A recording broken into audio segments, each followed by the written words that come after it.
Hello, and welcome to the show.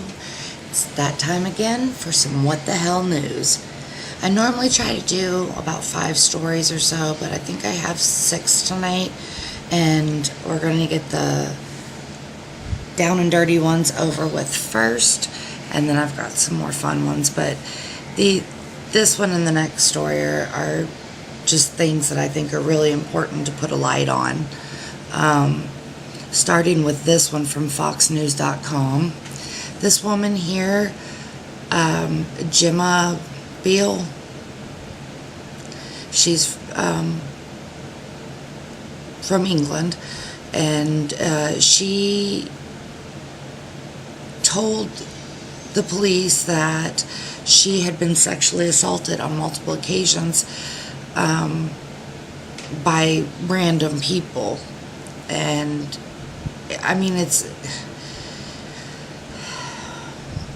she was, let's see, from 2010 to 2013, she claimed she was sexually assaulted by 6 men and raped by 9, all of them strangers, in 4 different encounters. So, wow, she did this, and then what happened was when they started investigating, these goings-ons, they had closed-circuit television, CCTV cameras and stuff that she had said she got raped walking down an alley, and then when they watched the videos, it was just her walking down the alley, and she said that they had attacked her with a length of barbed wire, but she actually, all the injuries that she had were from her. She were self-inflicted. So, and she apparently has a boyfriend or husband. She has a significant other at home. And I can't fathom what would make someone want to report something like this when it obviously didn't happen. Because when this does actually happen to women or men, or whenever anyone is raped, that needs to be taken seriously, and it makes it harder and harder for actual victims to come forward and be taken seriously when you have people doing stuff like this. So my douchebag of the week goes to Gemma Beale, because that's just, it just adds to all the stigma that goes with rape and being a rape victim, and it's, yeah. So she is going to be, I believe they said that she's going to be arraigned soon, and one of the guys that she claimed raped her actually ended up doing some jail time before they ever figured it all out. So I mean, yeah, she's my douchebag of the week for sure. Gemma Beale, douchebag. And on to another nitty-gritty story. This one is so sad.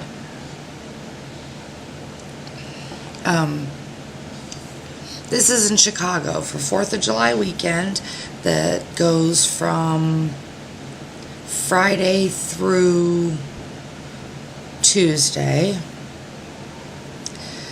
There were 101 people shot and 15 people killed in Chicago. 101 people. Let me put this in perspective for you. That would be like filling up an average airplane with people and then killing everyone in first class and shooting all the rest of them, because that's how many people you're looking at. I mean, it's just so much. And Chicago obviously has a high crime rate, and that it's just so sad. And the CBSN, this is from CBS News, but the on assignment people went around for, I think, the entire weekend with the police officers in this area, and they started talking to people in the neighborhoods and that, and they all feel like they either had a missed opportunity to get out, or that their only way out was gangs or drugs or violence and all the just awful, all these awful things. So, I mean, I found this other website too. This is heyjackass.com. Big old thumbs up for that name. But this shows you, they have commentary for multiple years, from 2013 up to 2017. But it does show, it gives you statistics. And this is for Chicago only.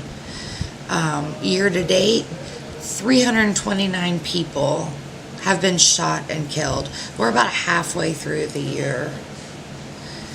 So let that sink in for a moment.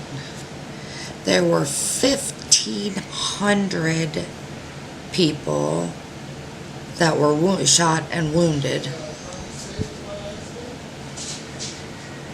And the total homicide so far is 354. That is, it's just, I can't even, I don't have words. This is 30 days stupidity trend. The blue is wounded, the red is killed. So, I mean, you can just see it's crazy. That's insane. The lowest day you have is 4 people. You know, they said a person in Chicago is shot every 2 hours and 24 minutes. So almost every 2.5 hours, somebody's getting shot in Chicago. And you're having someone getting murdered about twice a day. It's just sad. And I wanted to shed a little light onto this because I know sometimes we can get caught up in our own world where, this probably isn't happening, and so we don't think about it because it doesn't immediately affect us. But the loss of one human life is like a loss of all lives, because we're all interconnected, and we're all together trying to navigate this crazy life. And every death, every loss is sad. So I just wanted to kind of throw a little light on it, just to put it out there, because I would say the majority of us don't live in places that are like this or this bad. And so I think it just kind of puts a light on there are places that are that this is happening, and this is just, it's unacceptable. And that's also going to lead off into another video I'm working on predictive policing, but we won't get into that just yet. So now we're going to go here. This one's from CBSNews.com as well. This mom here was flying on United, and she bought a ticket for herself and her 2-year-old son. 2 separate tickets for 2 seats. When she got on the plane, they apparently had overbooked and made her put her son in her lap so that other person could have the seat. Now remember, she's paid almost $1,000 a piece for these seats on there. So they're basically just taking that away. Plus, it's a 2-year-old, so, I mean, it's not really the best place for him to be in her lap. They're, better off on a plane, in the chair, in their car seat, or, whatever. That follows the guidelines much more closely. But, the mother then she goes on to say, after having seen what happened to the doctor that got dragged off the plane, because if you remember, that was United as well. The doctor got dragged off the plane for not giving up his seat, and she was scared that they were gonna do something like that to her, so she didn't make a fuss about it. And they landed and everything like that, and she had pictures and stuff. There's one, and that's him sitting in her lap, and that's the poor doctor that got dragged off the plane. But so she posted the pictures. They went up on social media, and after they went up on social media, is when United decided that they were really sorry. Before that, they just kind of shrugged and said there wasn't anything they could do about it. When she talked to the stewardess, and then I guess she talked to some ticketing agents or whatever, and they, were kind of like, well, such is life. So they didn't really want to do much about it till she put it up on social media, and then they gave her the $1,000 back and comped her some more tickets and apologized, but that doesn't negate the fact that this is apparently a problem United has that they need to be working on.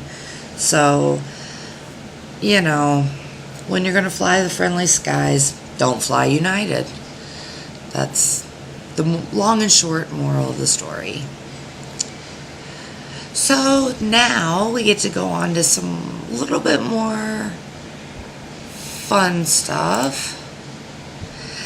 Right here, it's kind of off the screen a little bit, but robot waitress draws customers to Pakistani pizza joint. This comes from yahoo.com tech. In Pakistan, there is this place called pizza.com that has the owner made these robots and has them serve food now. So I guess it's the new wave of servers. Probably don't have to tip her much either. But he said the business started booming once he put that in, that everybody really liked it, that it's, which, I mean, I guess it's kind of novel to have your food served to you by a waitress bot. He apparently has several more of them and wants to open up some other chains, and he's even getting requests from other restaurant owners about the bots. So, you can go to Multan, Pakistan, and have your pizza served to you from a robot, because why wouldn't you want that? Then we're going to go over here to, I'm gonna kind of sort of call this Sweet Revenge, but with a twist. The twist being he's probably going to do some time for it. So in Augusta, Maine, this is from NBC, the local NBC affiliate up there. This gentleman right here that you can kind of sort of see there, Charles Manning, he apparently had been complaining about his apartment being overrun with bed bugs.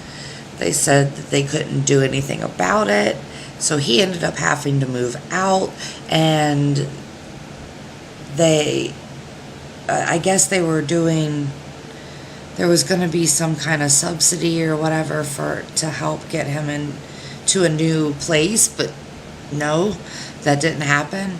So he he was a little upset. So he goes home, comes back with a cup with a lid on it, takes the lid off and dumps it on the counter. And it's full of 100 bed bugs. And because one of those bed bugs jumped onto an employee, a state employee, it is now assault. So this is assault by bed bug.